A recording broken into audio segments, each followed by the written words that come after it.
d'abord ñu ngi jéggalu parce que kilifa nga ci réew mi kilifa nga ci Yoff kilifa nga ci àdduna donc ñu lay remercier ci accueil bi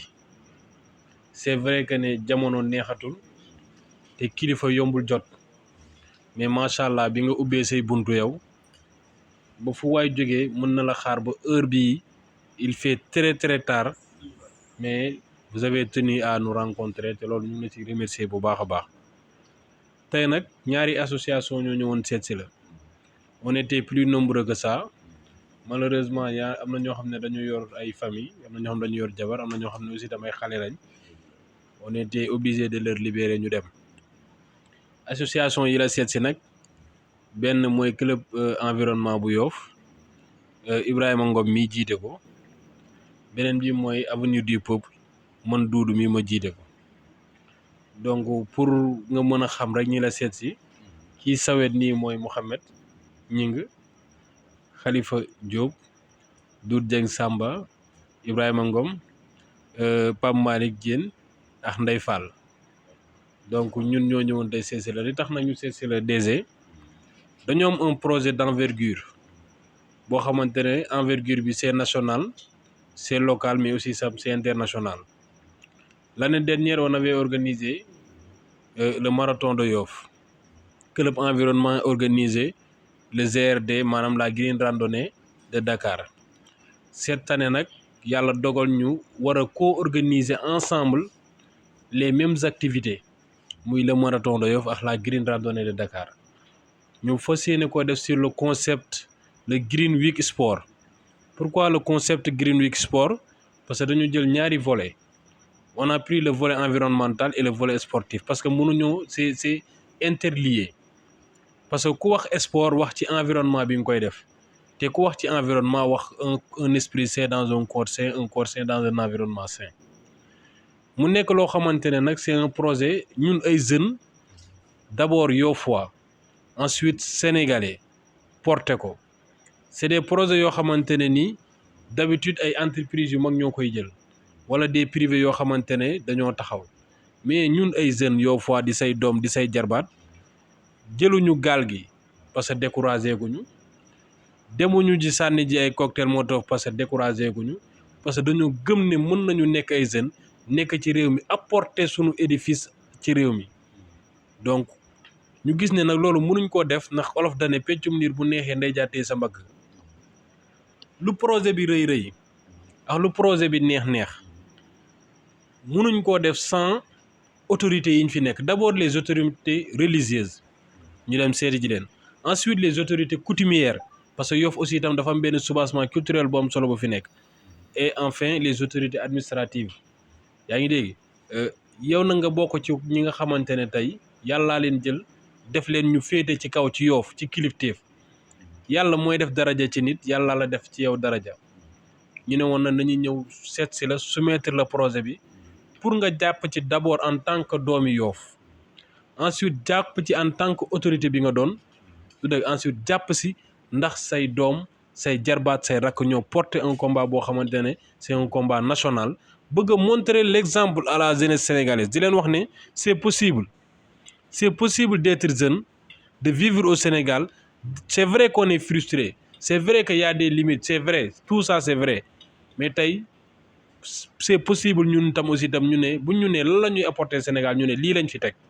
parce que à la fin de la journée ce qu'on nous demandera bu ñu nekkee mag mooy bi ngeen nekkee ndaw lan ngeen doon def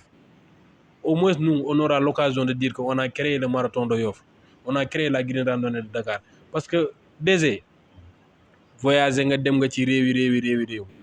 xam nga ne marathon am na fu ne marathon de Berlin am na marathon de Paris tey marathon de Yoff nekk la porte du Sénégal la porte de Dakar nekk benn commune boo xamante ne dafa spécial Yoff dañ ko war a mën a porter ba mu dem international ñu koy gis fu ne donc loolu nag moo ñu fi indi tey pour bañ a guddal daal loolu moo nekkoon tànk yi di jox sama naataango Ibrahima Ngom mi nga xamante ne moom mooy président club environnement moom itam mu yëg ci kàddu parce que affaire bi ñaari association de jeunes la ñoo ko jiite donc mënuma wax rek et su ma waxee bàyyi ko day xaw a doy waar donc Ngom vous avez la parole. asalaamaaleykum donc aussi monsieur le ministre ñu ngi lay nuyu bu baax a baax de la sant bu baax a baax tamit parce que déjà gis nañ sa participation si cérémonie d'excellence bi ndax bëggoon nañ tamit aussi nga teew fa physiquement mais wax dëgg yàlla contribution bi nga defoon doon na loo xamante ne moom moo tax sax ba maanaam cérémonie d'excellence boobu noonu am donc man maa ngi tudd Ibrahima Ngom nekk le président du club environnement Yoff et actuel président également de l'AIE donc tey dañoo ñëwoon fii pour seet si la pour maanaam waxtaan ak yow si benn projet je crois que Doudou l'a bien résumé même d'ailleurs parce que y a deux activités la green randonnée de Dakar daaw dañ ko defoon mu amoon benn réussite parce que y avait plus de 500 participants am tamit beaucoup d'associations plus de 50 associations yu fi ñëwoon yoo xamante ne si Sénégal bi yëpp lañ jóge donc deuxième activité bi mooy si marathon de Yoff donc moom tamit am na lu mu wax nag léegi mooy que ne Sénégal bi yëpp sax nag d'abord ñaari marathon yu mag a fi am da yaakaar naa ne te yooyu noonu yëpp daanaka ñi koy porté c'est pas national te ñun ñi nekk si commune bi bu ñu amee échange tamit porté ko je pense que c'est déjà d'initiative il faut le soutenir te yaakaar naa ne ba daaw bi tamit y avait plus de 347 participants donc nag ren nag ñoo ngi viser 1000 participants donc ñaari journée yooyu loolu la tamit la date du 23 bëgg nañ def benn panel de sensibilisation avec les acteurs yu ñu ciblé ba pare invité association yëpp parce que lii tamit nekkul ne ñun rek ñoo ko porté rek parce que dañ si ànd ay association yu bëri dañ si bëgg tamit impliquer tous les acteurs donc loolu moo taxoon tamit ñu ñëw seet la en tant que directeur en tant que tamit suñu papa en tant que tamit suñu ndiyaay sax nag daay wax donc pour que ñu xool naka lañ si collaborer parce que tamit bu fekkee ne lii tey jii nii dafa réussir aussi ndama Yoff bi yëpp la donc ñoo ngi oo daal acteurs yëpp pour que ñu ñëw impliqué aussi daal waaw donc tamit en tant que tamit nit koo xamante ne tamit yàgg nga contribuer si en tout cas développement wu Yoff bëggoon nañ tamit aussi profité si occasion boobu noonu pour sargal la de même que d'autres personnes yu ñu ciblé amaana Doudou moo ma ko gën a maîtriser yooyu noonu xam naa incha allah dina si ñëw. c'est bon voilà bon maa ngi nuyu ñëpp di nuyu Doudou ak ñi nga àndal ñëpp Ngom di kontaan ci jotaay bi je pense que dañu war a àndandoo wax merci beaucoup ki nga xamante ne mooy suñu kilifa actuellement il fait presque 2h moins 8 donc bu amee oyof bu toll nii heure bi biir këram mu recevoir ay doomu Yoff am na lu muy jàngale am na lu muy wane à chaque fois dafa am lu muy wax mooy man sama buntu kër tëjuwul li muy wax mooy man képp ku ñëw sama njaboot nga bokk donc tey bu ñu gisee action bi dafay firndeel ne li muy wax lu nekk ci moom la à cette heure mënoon na ne non du ma wàcc parce que guddi na nga dem kër kilifa mu recevoir la à 2h du matin du lu yomb mais xam ne ay doomam ñoo fi nekk comme ni ko nga waxee ay jarbaatam ñu moo war a accompagner moo tax mu bàyyi lépp wàcc ñëw fii pour toog ak yéen aussi ñun aussi ñu leen di féliciter parce que randonnée bu Yoff green randonnée bu Dakar nekk na ay activité majeure yu am solo gis nañ daaw ngeen def ko bon ñu suivre ko mu nekkoon une réussite totale cette année aussi ngeen ne dañu koy def mais buñ koy def bëgg nañ ñëw ànd si ak ku mel ni Abdoulaye Diouf Sarr ñu waxtaan ci ak moom premièrement jël idéem lu mu ñu mën a renforcer mais aussi nan la ñu mën a accompagner yaakaar naa lu am solo la man nag li may wax rek mooy ñun ndaw Yoff dañu war a yeewu ñun ndaw Yoff dañu war a xam lan moo ñu war ak lan moo ñu warul suñu taxawaay lan la war a doon ndax bu ñu amee kilifa gu mel ni Abdoulaye Diouf Sarr gis li mu liggéey ci Yoff taxawaay bi mu yàgg am ci Yoff fi mu jaar ci Yoff du lu ñuy naatable lu ñuy teg maanaam lu ñuy teg baaraam la tey su ma toogoon fii di lim Abdoulaye Diouf Sarr baax bu mu def ci Yoff wala réalisation wala li mu def lu jëm ci ndaw ñi duñ fi jóge donc ñun ndaw ñi tey ñoo war a xam lan moo ñu war xam suñu taxawaay xam ñun lan la ñu war a liggéey ñëw ànd ak Abdoulaye Diouf Sarr jàppale ko parce que dañu gis mu am fu mu nekkoon am fu mu yóbbu woon Yoff am fu mu nekkoon am lu mu doon jàppale waa Yoff tey mu am beneen taxawaay terewul ba tey ci Yoff lépp lu yëngu dañuy daw seeti ko ci Yoff lépp lu yëngu dañuy dem vers moom ndax am nañ yaakaar bu ñu am ci moom jàpp ne du të xam lu jàpp ne ku ñëw dina waxtaan yow accompagner la kon ñun nañu gën a xoolaat suñu taxawaay ñun ndaw yi xam ne kat kii ku ñu war a épauler la ku ñu war a accompagner la ku ñu war a jàppale la ndax tak bëgg nañ mu dellu foo xamante ne nekkoon na fa incha allah yàlla dina ko dogal bu soobee yàlla te yaakaar na boobaa intérêt Yoff lay doon dafa doon jëli di andi ba tey mu ngi koy def te dafa war a continuer di ko def loolu nag ñi mu si war a àndal mooy tey ndawu Yoff kon nañu xoolaat suñu taxawaay xam li ñu war a def xam ku ñu war a àndal kii suñu kilifa la ñu ñëw jox ko bopp liggéey bi yaatu na tool bu yaatu la ku ne mën nga bay sa waar ku ne am côté boo jaar liggéey ñu ñëw àndandoo ensemble liggéey pour lépp nekk ndamu Yoff maa ngi remercier ñëpp encore une fois di leen féliciter ci affaire bi di ñaan yàlla na si réussite top et que grand bi moom mu ngi nii macha allah li mu bëgg rek mooy initiative li mu bëgg mooy ndaw am gëm-gëm pas-pas xalaat ñëw tegal ko lu concret mu xool xam ne lii lu mu war a accompagner la mu accompagner ko incha allah ñu ngi ñaan yàlla nekk réussite totale incha allah merci beaucoup. merci beaucoup man dama leen di déjà donc baalu bu ma nuyoo ba pare parce que vous êtes des jeunes te li ngeen di def aussi Yoff ngeen koy defal defaloo leen ko seen bopp donc bu ngeen toogee ba heure bi pour ñu mën a waxtaan pour ngeen taxawal seen dëkk je pense que man maa leen waral non seulement jéggalu si xaar bu yàgg bi mais féliciter leen parce que en vérité c'est une forme de militantisme li ngeen nekk nii ku nekk rek fa ngay militer mais lépp rek dafa dellu ci population yi lépp dafa dellu ci peuple Sénégal mais à travers la jeunesse de Yoff à travers les populations de Yoff man maa ngi leen di donc encourager bu baax a baax aussi bien le club environnement que l'association l'avenir du peuple parce que c'est deux dynamiques qui se rencontrent ces deux dynamiques ñoo bokk objectif fondamentalement donc à mon avis d'ailleurs c'est une très belle synergie te li ngeen def dem rafet na parce que très souvent quand des associations de jeunes ou des dynamiques de jeunes bu ñu dajee dañu am tendance ku nekk rek li ngay def nga def ko sa bor mais yéen bu ngeen am intelligence wu lënkale seeni mbir parce que finalement da ngeen seetlu ne ñoo yéen a yem fu ngeen jëm loolu c'est un exemple boo xamante ne war nañ ko présenter à la jeunesse sénégalaise de manière générale lu kenn man ñaara ko daax quand vous êtes ensemble vous pouvez soulever des montagnes bu fekkente ne vous êtes isolés chacun de son côté aussi bon c'est vrai que chacun fera un résultat mais chacun fera un tout petit résultat alors que bu ngeen boolee seeni donc mbir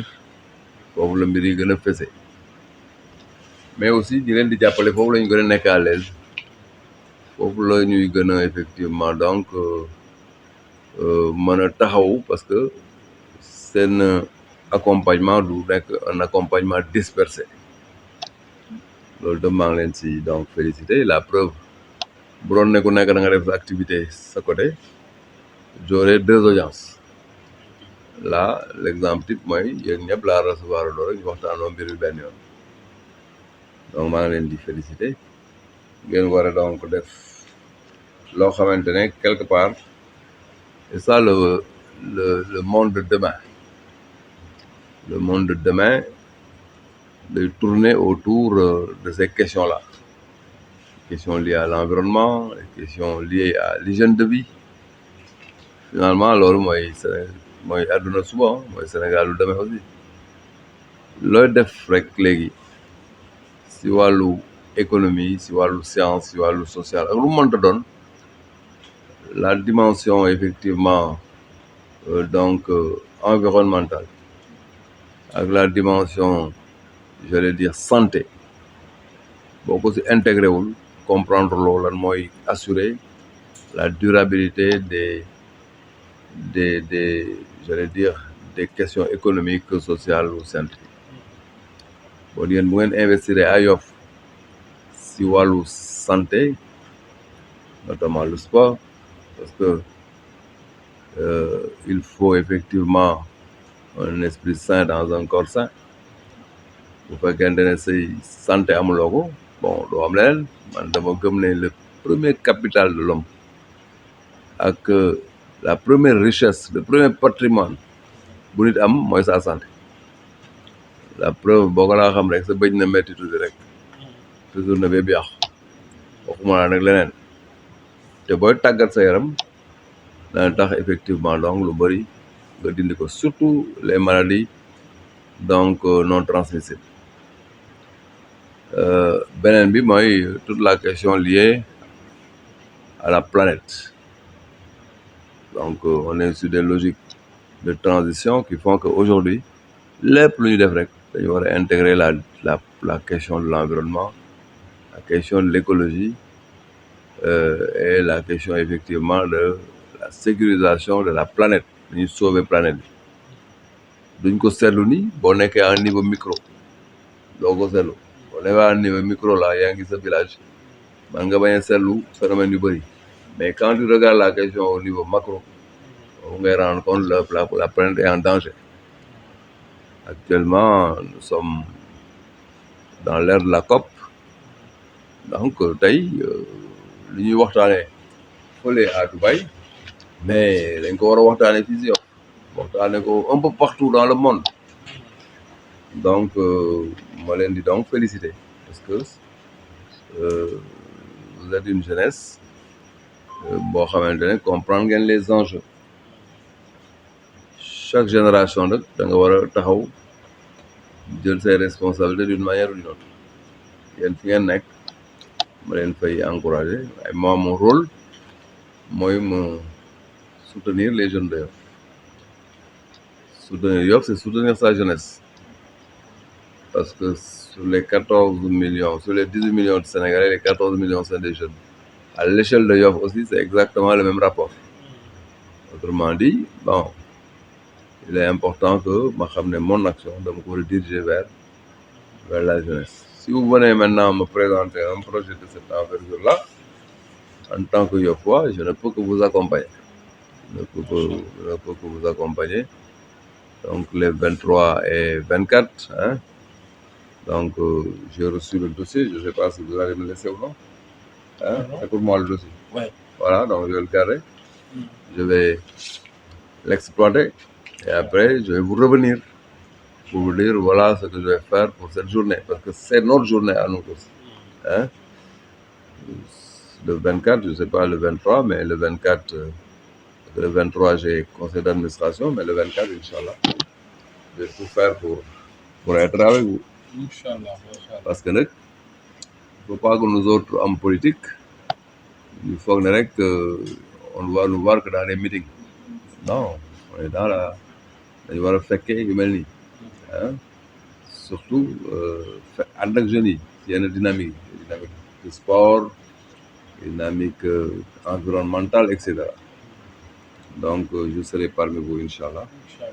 mais bien avant tout ça je vais donc envoyer une délégation pour vous apporter ma contribution Evadou mën naa la jox sa sama contribution yow donc vraiment je vous encourage je suis DJ Laye wax na léegi li mu wax rek doyoon na parce que c'est un membre de mon équipe Adja Nogay fekk na fi léegi mën naa wax ne nit ñi ñëpp on est de la même famille au-delà de toutes les ñun ñëpp on est de la même famille donc je vais Inch'Allah vous accompagner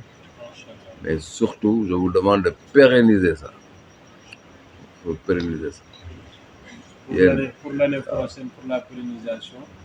l'année prochaine, on compte faire le marathon de Tank. Ah, ça Ce ne sera c'est... pas seulement Yoff, Ça ce c'est... sera pour tout Voilà, Ngor Wakam Yoff. voilà. Parce On que prépare ça. fondamentalement, et donc il faut inviter... La meilleure manière de commencer le marathon de tank, c'est d'inviter des coureurs de tank. Déjà, même si c'est l'espace sera Yoff, mais au moins inviter des coureurs venant de Wakam, de Ngor, de partout, même si l'espace sera ici. Maintenant, bon, l'année prochaine, maintenant, vous les localisez ou bien vous en faites un marathon qui traverse. C'est pas un marathon, bon, Ngor, Effectivement, Ah. l'année prochaine, on espère que le marathon va passer. Le départ sera à Yoff, l'arrivée aussi à Yoff, oui. mais il va passer par Ngor et Wakam. Ah, mais c'est bien. En tout cas, je vous encourage. Allez les encourager, Inch'Allah. donc may féliciter Vision TV hein. Vraiment may féliciter Vision TV c'est important hein, quand je dis c'est très sincère donc c'est une télévision qui est en train de faire un travail remarquable donc man maa ngi koy féliciter bu baax loolu yëpp dafa bokk si Yoff Yoff c'est un tout hein il faut un tout pour faire il faut vraiment ku nekk apporter sa contribution politique yi dañuy def li ñuy def nekk si communication yi ñu nekk si géej def seen liggéey léegi suba def naa am na raawante gaal boo xam ne Yoff dañ si daw peut-être que yéen di ngeen dem parce que doon toog fii di wax environnement ak marathon mais gars yi di raawante gaal tam da ngeen dem supporter Ramari yooyu yëpp dafa bokk si dëgg loolu yëpp mooy def effectivement donc une belle communauté boo xamante ne ku nekk da ngay sawar bokk si mooy ñun suñu bokk Yoff ñun ñëpp dañu war a sawar nekk ay Yoff waa bokk Yoff je vous encourage je vais vous accompagner sérieusement inchallah ok je garde ça inchallah dans quelques jours ma délégation va venir et vous apporter ça d'accord vous apporter ma contribution